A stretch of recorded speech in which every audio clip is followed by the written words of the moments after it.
उपासक प्रतिपल आराध्य देव की कृपा का अनुभव करे। ये माया का ऐसा आकर्षण है, प्रभु से मिलने के लिए मुझे मनुष्य शरीर मिला है, इसे भुला देना इसका कार्य है। व्यर्थ में समय को नष्ट करवाना माया का कार्य है और अव्यर्थ कालत्वम ये भक्ति का स्वरूप है। समय को सार्थक भक्ति करती है और समय को निरर्थक माया करती है। माया में फंसा हुआ जीव निरर्थक कार्यों को करते हुए पूर्ण जीवन बर्बाद कर देता है और भक्ति का कृपा पात्र प्रत्येक क्रिया, प्रत्येक समय, प्रत्येक वस्तु सद में अर्पित करके वो सद स्वरूप हो जाता है। माया असत है, जड़ है, भ्रमात्मक है, दुखमय है। भक्ति सद है, महासुख प्रदान करने वाली है और प्रकाश स्वरूप है, इसलिए इसमें भ्रम हो ही नहीं सकता है। इससे भ्रम का नाश होता है। जो भक्त हैं, जो उपासक हैं, उनके लिए ये बात है। संसारी पुरुष तो प्रभु को कुछ मानते ही नहीं, कुछ मानते हैं तो केवल एक अपने सुख को पाने के लिए उनको समझते हैं, साध्य प्रभु को नहीं समझते। हे प्रभु मेरा ऐसा कार्य हो जाए, तो प्रभु हुए साधन और सांसारिक कार्य हुआ साध्य, कोई खास बात नहीं हुई। यहां भगवत प्राप्ति की जो चर्चा है उसमें है साधन संपूर्ण विषयों को बना ले, क्रियाओं को बना ले, वृत्तियों को बना ले और साध्य प्रभु को माने। यहां से प्रारंभ होता है भगवत मार्ग। नहीं, उसे हम भगवत मार्ग नहीं कहते हैं। जो केवल सांसारिक भोगों को, सांसारिक पदों को, सांसारिक वस्तुओं को सत्य मानता है और सुन सुनाकर कहीं ना कहीं प्रभु से इतनी आस्था रखता है कि हमारी सांसारिक कामनाओं की पूर्ति हो जाए, वो विषयी साधक है, उसे अभी परमार्थिक नहीं कह सकते। यद्यपि भगवान उसे उदार ही कहते हैं। जैसे पिता से कोई मांगे तो पिता दुलारवश कहता है, तुम्हें धन्यवाद, तुमने हमारी मर्यादा रखी, किसी और से न मांगकर हम ही से मांगा। इसी तरह प्रभु कहते हैं उदार है, आर्त या अर्थार्थी या जिज्ञासु। पर ज्ञानी को अपनी ज्ञानी अर्थात जो ये जान गया है कि संपूर्ण संसार एकमात्र सत्य परमात्मा है, प्रभु है और मेरे जीवन का लक्ष्य उसी प्रभु को प्राप्त करना है। ये भूल भुलैया के मार्गों को कहीं धर्म नहीं कहा जाता। त्यज लोक धर्मान, लोक धर्मों का त्याग करने की बात कही गई, ये भूल भुलैया है। श्री भगवान जगत गुरु हैं, वही कह रहे हैं सर्वधर्मान परित्यज्य मामेकम शरणम व्रज। मेरी एक शरण में हो जाओ। मनुष्य जीवन का लाभ शरण में हो जाना है। शरणागति का तात्पर्य है तदर्पिता अखिलाचारिता तद्विस्मरणेन परम व्याकुलते। एक एक आचरण प्रभु के अनुकूल हो और निरंतर प्रभु का स्मरण हो। स्मरण में थोड़ा भी विस्मरण बर्दाश्त न हो, यही जीवन का परम लाभ है। यही जीवन का परम लाभ। ये बड़े बड़े सिद्ध संतों की बात है। स्मरण हमारे जीवन की परम उपलब्धि है। निरंतर स्मरण ये सिद्धावदार्पण हो रहा है। सिद्धावस्था आवागमन से मुक्त, प्रभु के नजदीक निरंतर सेवा, रूप रस, प्रेम रस, इसका रसास्वादन करते हुए अनंत काल तक महासुख में डूबना। श्रीपाद प्रबोधानंद जी महाराज कह रहे हैं, आप अपने द्वारा अपना नाश मत कीजिए। कोई किसी का नाश नहीं कर सकता, आप अपने द्वारा अपना नाश करते हैं। अगर कोई ये कहे कि किसी ने शाप दे दिया, उसका नाश हो गया, तो उस शाप में उसका कर्म ही प्रधान है, ना कि शाप। उसका कर्म प्रधान है। कहीं भी शाप दिया गया हो तो हमें ये दिखाना कि वो निर्दोष है और उसको शाप दिया गया और शाप लागू होकर उसको नाश कर दिया। कहीं भी हमें बताना खोज के इतिहास में। मुनिन कह क्रोधो मुक्ति दातार। अगर संतों ने कभी किसी को दंड दिया है, सांप रूपी दंड, तो सीधे भगवत प्राप्ति हुई उसकी। जैसे नलकूबर मणिग्रीव परम पावन भागीरथी अलकनंदा में, आकाश गंगा में अपवित्र दशा में थे। परम पावन धाराजू में कभी निर्वस्त्र स्नान करने के लिए नहीं कहा गया है, निषेध है, वो निर्वस्त्र थे। दूसरी बात, देवपुत्र होकर भी मदिरा पान किए हुए थे। कुबेर जी के पुत्र हैं, धनाध्यक्ष कुबेर। धन मद इतना बढ़ा कि परम पावन गंगा जी में भी खड़े होकर मदिरा पान करके ऐसे लौकिक विलासता। तो जे भी देवर्षि नारद जी गए तो अप्सराओं ने तो वस्त्र धारण करके उन चरणों में प्रणाम करके लज्जापूर्ण स्थिति में खड़ी हो गई, लेकिन वो निर्लज्ज मदिरा पान किए हुए ऐसे, ना कोई प्रणाम मुद्रा ना कोई। तो उन कहा, तुम इतने बड़े महापुरुष के पुत्र होकर ऐसा आचरण करते हो, जाओ मैं तुम्हें शाप देता हूं, वृक्ष योनि को प्राप्त हो जाओ। बड़ा भयंकर शाप, तो बड़ा भयंकर। कहां कुबेर पुत्र और कहां जड़ वृक्ष योनि।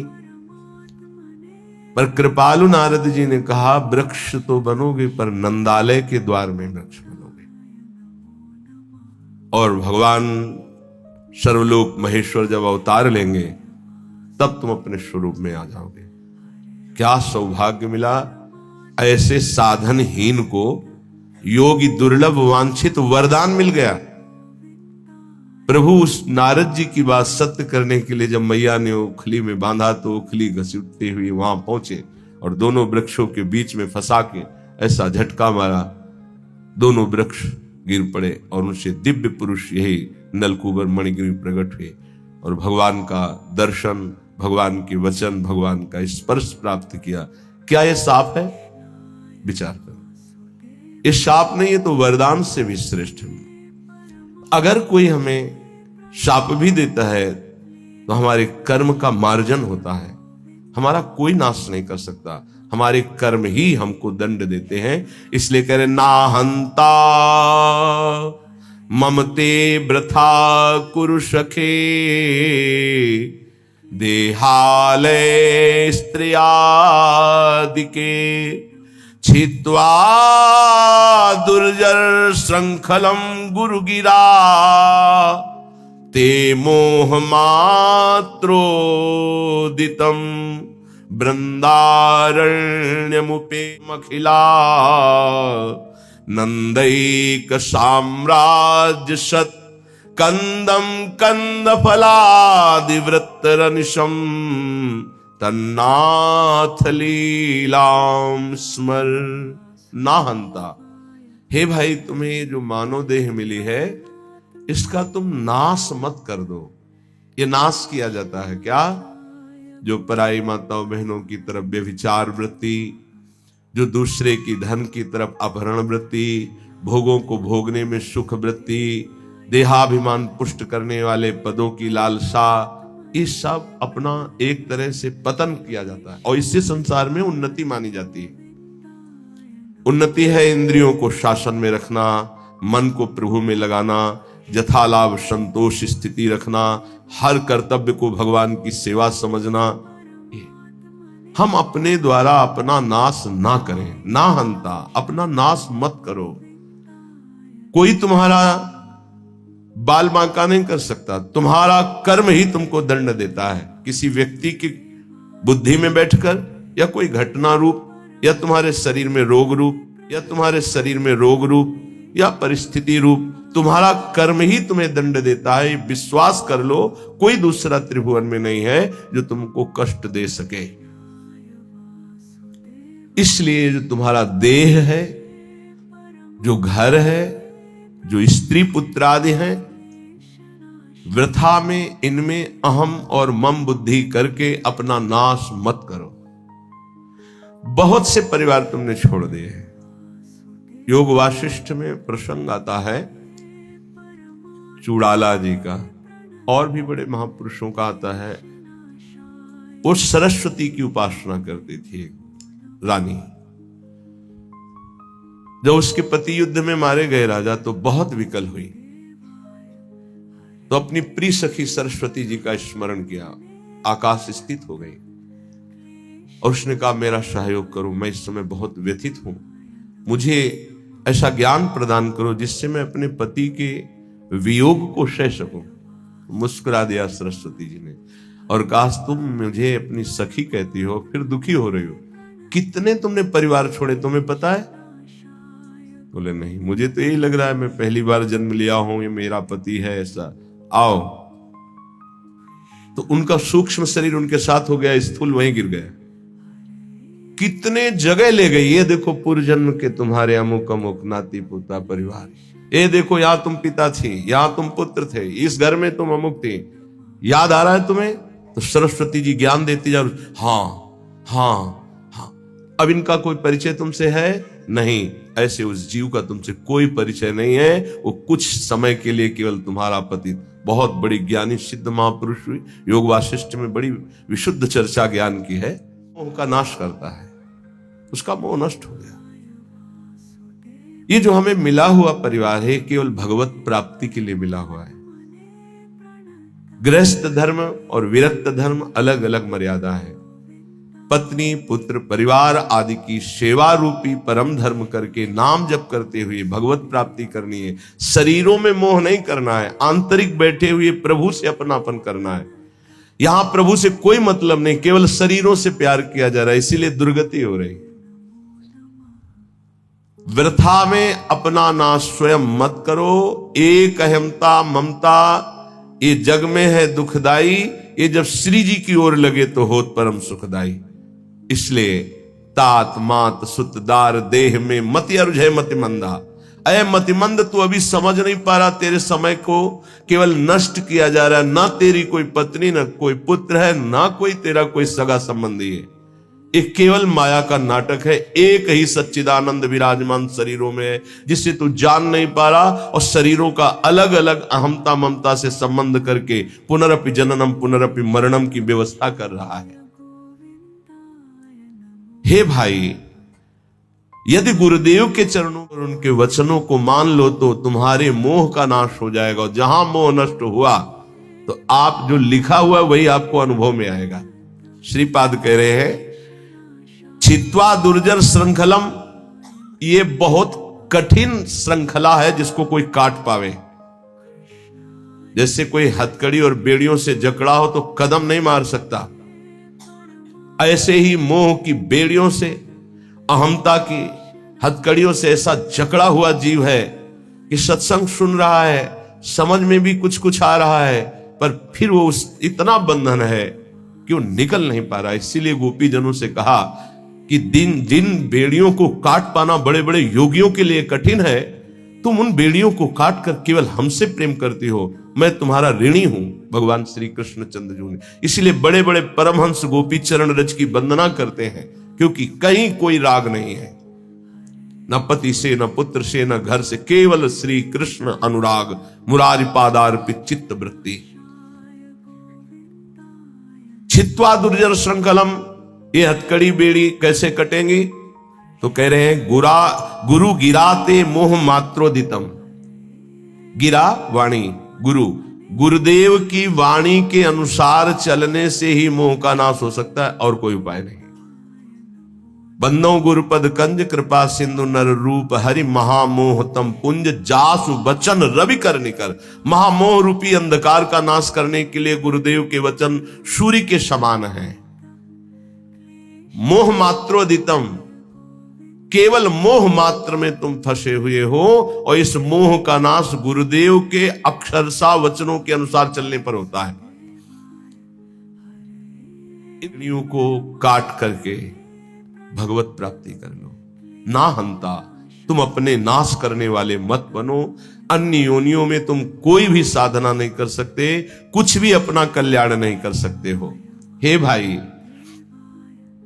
यदि तुम्हें मृत्यु लोक में बहुत साम्राज्य सुख मिल जाए तो भी वो केवल एक स्वप्न है। मृत्यु होने पर सब छूट जाएगा, फिर अन्य योनियों में जाना पड़ेगा। इसलिए शीघ्राति शीघ्र वृंदावन आ जाओ।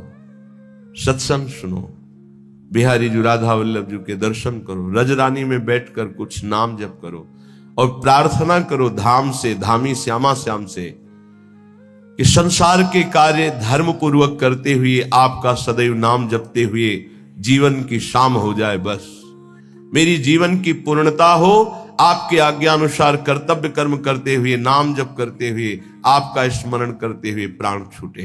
बस चाहे जहां छूटेंगे प्राण आप भगवत प्राप्त होंगे। यदि नाम जप चल रहा है और धर्म पूर्वक आचरण है तो तुम संसार से विजयी हो जाओगे। ना कुरु मिथ्या देह गेहाद्यपि मृतिमखिल पुमर्थ भ्रंशिकाम विद्धि मूर्धनि चल चल सुहृदद्यैवाभिमुखे न वज्रादपि चहृदि कठोरः श्रील वृंदावनस्य। ना कुरु, मत कर, गंदे काम मत कर। तुम्हारी बुद्धि ऐसी मलिन हो जाएगी कि न शास्त्र वचन सुनाई देंगे, न संतों के वचन तुम्हें सुनाई देंगे। सुनते हुए भी तुम उनका उपहास करोगे, उनकी बात नहीं मानोगे, ऐसी गंदी बुद्धि हो जाएगी। सच्ची मानिए, भगवान की कितनी विशुद्ध कृपा होती है जब मानव देह मिलता है। उसमें भी परम कृपा होती जब सत्संग मिलता है। लेकिन मलिन आचरण होने के कारण हमारी इतनी गंदी बुद्धि है कि हम वहां कुछ लेने के लिए जो अवसर मिलता है, सतवचन, सतमार्ग, सद्भाव, उनको तो छोड़ते हैं और दोष दर्शन, उपहास, निंदा आदि करके अपना सर्वनाश कर देते। ना कुरु, मत कर, ऐसा मत कर। श्रीपाद कह रहे मिथ्या देह गेहादपेक्षाम, इस शरीर के भोगों की अपेक्षा मत कर। ये कोई सुख नहीं है, चाहे जितना कोई भोग ले, तृप्ति आज तक नहीं हुई, वही नवीन आशा।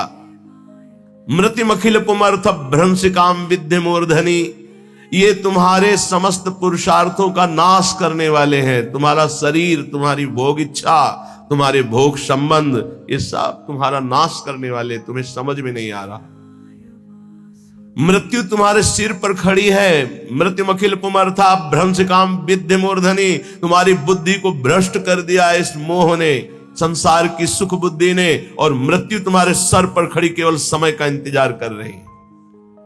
हे बंधो, आज ही इस बात को देखो, इतना विचित्र माया का जाल है। एक ऋषि है, तपस्या परायण जंगल में है, इतने कामासक्त होते हैं कि दिन में वो सहवास करना चाहते हैं, तो उन्होंने मृग और मृगी रूप धारण कर लिया तपोबल से और सहवास कर रहे थे। महाराज पांडु ने देखा कि ये मृग है, तत्काल बाण संधान किया, मारा, एक ही बाण में दोनों बिंध गए। नजदीक गए तो दोनों ऋषि, एक ऋषि पत्नी और एक ऋषि, दोनों हाय मच गया, अरे ऐसा कैसे अपराध हो गया, ब्रह्म ऋषि का वध कैसे हो गया। तो उन्होंने बताया कि दिन में पशुतापूर्ण जो व्यवहार है, मैं ऋषि होकर नहीं कर सकता था, पर मैं कामांध हो गया, इसलिए पशु रूप धारण किया, मृग रूप, और तुमने बिना विचारे। तो उनका राजाओं का कार्य है मृग का वध करना। जो ऐसे मृग हैं जिनसे हमारे सेवा में जो जन हैं, जो प्रजा हैं, उनको रोग होने की संभावना हो तो हम शिकार उन्हीं का खेलते हैं, इसलिए मैंने मारा। तुम्हें कोई ऋषि मान के थोड़ी मारा है। तो उन्होंने कहा मुझे तो मेरे कर्म का फल मिल गया। इससे प्रतीत होता है कि विकार कितने प्रबल हैं। इतना बड़ा महात्मा जो अपने आप को एक क्षण में मृग के रूप में परिणित कर सकता है, वह अपने काम को नहीं रोक पाया और वो सहवास सुख में मगन है कि मृत्यु ने मार दिया। यहां कह रहे हैं मृत्युमखिल पुमर्थ भ्रंशिकाम विद्धि मूर्धनि, तेरी बुद्धि को भोगों ने भ्रष्ट कर दिया है, पर तुझे यह पता नहीं कि मृत्यु तेरे सिर पर खड़ी है। हम बड़े आनंद में मगन हो रहे हैं, किन्हीं भोगों में, किन्हीं विलासिता में, और मृत्यु एक एक सेकंड गिन रही है। ये सेकंड गया, ये सेकंड गया, ये से, और ऐसा प्रहार करेगी, फिर तुम्हारे पास कुछ भी बनाने के लिए समय नहीं रहेगा। मन पछते है और शर्मिते। इसलिए कह रहे चल चल सुहृद दैवाभिमुखेन वज्रादपि च हृदि कठोरः श्रील वृंदावनस्य। कठोर कर ले अपने हृदय को वज्र के समान, किसी के भी मोह भरे आंसुओं में मत फंस, और सत्संग सुन और चल चल भगवत मार्ग में चल। गृहस्थ धर्म में रहते हुए, परिवार का पोषण करते हुए, नाम जप करते हुए, भगवत कथा गायन, भगवत कथा श्रवण, भगवत नाम कीर्तन, ये है चल चल चल भगवत मार्ग में चल। गंदे मार्ग में ना करो, ऐसा कार्य मत कर, ऐसा मत कर कि तू अपना नाश कर ले। देखो महापुरुष जन करुणा करके कह रहे हैं, वो तो भगवत प्राप्त है, उनको क्या फर्क पड़ता है, तुम माया में लगो या प्रभु में लगो। पर एक विशेष संतों के हृदय में प्रियता होती है, वही प्रियता डांटती है, मत कर, ऐसा मत कर, कठोर हृदय बन, इनके आंसुओं पे मत आ, सतमार्ग पे चल। लो तुम ऐसे परिवार में हो जहां कलह हो सकती, तिलक मत लगाओ, मत कंठी बांधो, मत ठाकुर सेवा विराजमान करो, और अंदर अंदर रो रो कर पुकार सकते हो, राधा राधा। अंदर ही अंदर कोई जाने ना, भगवत प्राप्ति हो जाएगी। बात मान लो, भगवत प्राप्ति के लिए हम अपने जीवन को अन्य कोई आश्रय, अन्य कोई संबंधों में नहीं खोने वाले। भगवत प्राप्ति के लिए हमारा जीवन है। अब हम भगवत प्राप्ति करके रहेंगे। अगर हमारे ऊपर ऐसा शासन है कि हम बाहरी भागवतिक रूप नहीं धारण कर सकते तो ना धारण, झगड़ा कलह नहीं करना, पर राधा राधा करने में कौन जान पाएगा? चुपचाप अंदर ही अंदर राधा राधा। रावण कभी नहीं जान पाया कि विभीषण इतने महान भागवत हैं, जानने की भी कोशिश की तो भी नहीं जान पाया। ऐसी चतुरता से भजन किया, और पूरे भवन में लिखा हुआ था राम राम राम, राम नाम अंकित ग्रह शोभा। हनुमान जी महाराज ने यही देखकर अंदर प्रवेश किया कि लंका निश्चर निकर निवासा, यहां कहां सज्जन कर वासा, यहां साधु कैसे हो सकता है? क्योंकि साधु के ही मकान में भगवान नाम अंकित होते हैं, यहां साधु कैसे हो सकता है? राम राम। सूचना रावण के पास पहुंची थी कि राम राम लिखे हुए है, ये क्या है? आपका भाई है, महामंत्री पद में भी है, लेकिन आपका विरोधी है। गया मंदोदरी कहे ये कैसे? उनका प्रभु हम ये किसी और का नाम नहीं लिखे, आप और रावण, रा मंदोदरी मां रा। बड़ा प्रसन्न हुआ, हे सब गलत कहते, मेरा भ्राता मुझे बहुत प्रेम। भक्त कभी झगड़ा नहीं करता है, लात मारा तो भी झगड़ा किया क्या? तुम पितु सरिस भले ही मुहि मारा, राम भजे हित ना। अब खुल के बात होने लगी। पहले आग को बढ़ाओ अंदर, भक्ति की आग को, और जब इस कोटि की आग, फिर सब भस्म हो जाएगा, कोई तुम्हें छू नहीं सकेगा। 5 वर्ष के प्रहलाद जी का त्रिभुवनपति महाबलशाली हिरण्यकश्यप तनिक का नहीं कर पाया, वही भगवान हमारे भी है। प्रहलाद जी के केवल नहीं, हमारे भी हरि है। इसलिए अपने भाव को छुपाकर पहले चिंगारी को ज्यादा प्रकाशित करोगे तो एक बूंद पानी में बुझ जाएगी, लेकिन जब ज्वाला हो जाएगी, हाँ, तो एक आग होती है जो समुद्र में भी पैदा हो जाती है, बड़वानल। आप देखो, हमने देखा है कि जल से भी आग निकल रही है, ऐसे वो जैसे ज्वालामुखी ना, तो जल से भी हमने देखा कि ऐसे लाल एकदम आग की लपटें निकल रही हैं। बड़ा विचित्र भगवान का खेल। जल भी नहीं बुझा सकते, जल में ही तो बड़वानल पैदा होता है, समुद्र में ही। ऐसे ही तुम्हारे हृदय में जब भक्ति का बड़वानल आ जाएगा तो पूरा संसार खिलाफ हो जाए तो भी कुछ नहीं बिगड़ने वाला। इसलिए अपनी भक्ति को जो चिंगारी हुई है उसे छुपाओ और बढ़ने दो, उसे बढ़ने दो। बाहरी कुछ ऐसा मत करो, यदि विरोध हो रहा है अंदर ही अंदर इतना बढ़ा लो कि फिर ताल ठोक के मैदान पे आ जाओ। काम क्रोध लोभ मोह मद कोई भी परास्त नहीं कर सकता। फिर हरि हर समय तुम्हारे नेत्रों में बसे रहेंगे, पर हमें जीवन खोना नहीं है। श्रीपाद कह रहे हैं, हृदय कठोर, कठोर हृदय। तुम्हें कोई गाली दे, अपमान करे, तिरस्कार करे, बिल्कुल अंदर हलचल मत पैदा होने दो। राधा राधा राधा राधा, निकल जाओगे।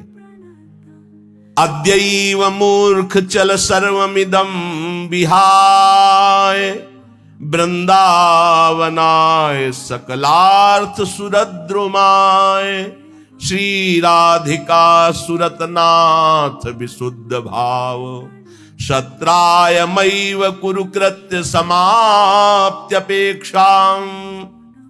भाई ये सब तुम्हें अंत में छोड़ देंगे, तुम सबको छोड़ दोगे। ये बार बार इसीलिए समझा रहे हैं, यही फंसे हैं, यही वो गांठ है जिससे हम निकल नहीं पा रहे। सुत बनिता दिजान स्वारथ रत, ना करुणे सभी ते, अंत ही तो ही तजेंगे पामर, तू न तजे अब ही ते, मन पछतई है अवसर बीते। आज तो राधा राधा बोलने लायक हो, ऐसे ऐसे रोग हैं, ऐसी समस्याएं हैं, ऐसी प्रतिकूलता है कि बोलने का अवसर नहीं मिलेगा। ध्यान रखना, पछताना ही हाथ लगेगा। आज शरीर स्वस्थ है, बुद्धि काम कर रही, भगवान की कृपा से वृंदावन में बैठ के सत्संग सुन रहे हो, जैसे बने वैसे मनोरंजन को मारो। मनोरंजन से ही बड़े भयानक भयानक पाप हो रहे हैं। केवल मनोरंजन, मनोरंजन से हिंसा हो रही, मनोरंजन से व्यभिचार हो रहा है, मनोरंजन से ही बड़े बड़े महापाप हो रहे हैं। मारो इस मन की वृत्ति को जो पापात्मक भाव में हमें लगाए हुए, जो हमें पापात्मा बना रही है, जो हमें भगवत प्राप्ति से विमुख मार्ग में आगे चली जा रही है। श्रीपाद कह रहे, अद्यैव मूर्ख चल सर्वमिदं विहाय। इसी क्षण से, अय मूर्ख, जिधर तू जा रहा है बहुत ही खतरनाक मार्ग है, भोगना पड़ेगा। ऐसी ऐसी परिस्थितियां जीवों की जब देखते हैं ना, तो लगता है कितना कष्ट पा रहे हैं जीव, कितना कष्ट पा रहे हैं। आप लोग प्रमाद में हैं इसलिए आपको नहीं, यहां किसी भी कष्ट को देखा जाता है तो तत्काल उसमें तन्मयता की जाती है, तो पूरा कष्ट अनुभव होता है। अरे कितना भयानक पीड़ा इस जीव को हो रही है, कोई उपाय नहीं, केवल मृत्यु ही मृत्यु। वो सड़ रहा है, कोई औषधि का। जंगलों में ऐसे कितने जीव हैं जिनके विचित्र कष्ट जागृत हो गए, कोई औषधि नहीं, कोई खान पान की व्यवस्था नहीं, और वो जब तक मरेगा नहीं, उठ के नहीं चल सकता, कीड़े खा रहे, पड़ा है जिंदा जिंदा पड़ा है, सड़ रहा है। कौन है ये? हम ही है। हमारे कर्म बिगड़ गए तो ऐसे जीव बन गए, ऐसे ऐसे हो गए। अद्यैव मूर्ख, ए मूर्ख, अभी अभी कदम वापस लौट, जिधर जा रहा है बहुत खतरा है, नहीं समझ में आ रहा। बहुत विचित्र गति है। देख रहा है कि इसने गलत किया और ये दुर्गति को प्राप्त हो रहा है, देख रहा है, यही देख रहा है, अमुक के ऐसा ऐसा सर्वनाश हो गया। तो वही कर्म तुम भी कर रहे हो, तो क्या तुम्हारे लिए दूसरे भगवान है क्या? तुम्हारे लिए दूसरा न्यायाधीश है क्या? तुम्हारे लिए दूसरा विधान लगेगा क्या? वही लगेगा। इसलिए ना हंत, अपना नाश मत कर। अद्यैव मूर्ख चल सर्वमिदं विहाय। ये जिधर तू जा रहा है उधर से कदम वापस कर, भगवान की तरफ, प्रभु की तरफ कदम। जे ही प्रभु की तरफ कदम मोड़ोगे, बस इन दो बातों से बच जाओ तो मार्ग बिल्कुल दृढ़। पहला, भय या प्रलोभन, तुम्हें रोका जाएगा या भारी सुख सुविधा देके या भारी दुख दुविधा देके। अगर कदम नहीं रुके तो फिर दूसरा एक आंतरिक घबराहट पैदा होती है बेमतलब की। ये केवल साधु समागम से मिटती है, नहीं अच्छे अच्छे इसी घबराहट से वापस हो जाते हैं। इस मार्ग में चलना संतों के वचन से प्रारंभ होता है, संतों के वचन से ही मध्य और संतों के वचनों से ही पूर्णता होती है। अन्यथा ये मार्ग बहुत ही एकांतिक और गुप्त है। यद्यपि ये निर्भय मार्ग है, पर आसपास इतना भयावह है कि निर्भय मार्ग में कदम नहीं रख सकते, क्योंकि आसपास दृष्टि। इस मार्ग में चलने वाला आसपास नहीं देखता, नीचे देखता है तो निर्भय चला जाता है, और आसपास देखेगा तो इतना भय है कि आगे कदम नहीं बढ़ा सकता। कह रहे सकलार्थ सुरत द्रुमाए, समस्त चाहों को पूर्ण करने वाला कल्प तरु है श्रीधाम वृंदावन। श्री राधिका सुरतनाथ विशुद्ध भाव, श्री प्रिया प्रीतम का विशुद्ध प्रेम रस प्रदान करने में समर्थ है वृंदावन। आ जाओ, यहां की रज में लौट जाओ, यहां एक बार परिक्रमा कर जाओ, एक बार सत्संग सुन जाओ, तो तुम्हारे जीवन के रजिस्टर में एक ऐसी वस्तु जमा हो गई जो तुम्हें नरक नहीं ले जाने देगी, तुम्हारी दुर्गति नहीं होगी। मान लो अद्यैव मूर्ख चल सर्वमिदम विहाय वृंदावनाय सकलार्थ सुरद्रुमाय श्री राधिका सुरथनाथ विशुद्ध भाव सत्रायुमैव कुरु कृत्य समाप्त अपेक्षाम। किसी अन्य की अपेक्षा मत रखो। प्रभु और प्रभु के जन दो ही हैं ऐसे जो आपका परम हित कर सकें। नहीं स्वार्थ लाग करे सब प्रीति, सुर नर मुनि सबकी यह रीति। स्वार्थ रहित जग जुग उपकारी, तुम तुम्हार सेवक असुरारी। भगवान और भगवान का प्रेमी भक्त, ये दो ही ऐसे जो स्वार्थ रहित जगत का मंगल करते हैं। नहीं तो सब स्वार्थ वशात ही प्रेम करते हैं। तो कह रहे हैं कृत्य समाप्त अपेक्षाम, किसी और की अपेक्षा खत्म करो। भजिबे को दो ही भले, कह हरि कह हरिदास, या तो प्रभु और या प्रभु के प्रेमी जन।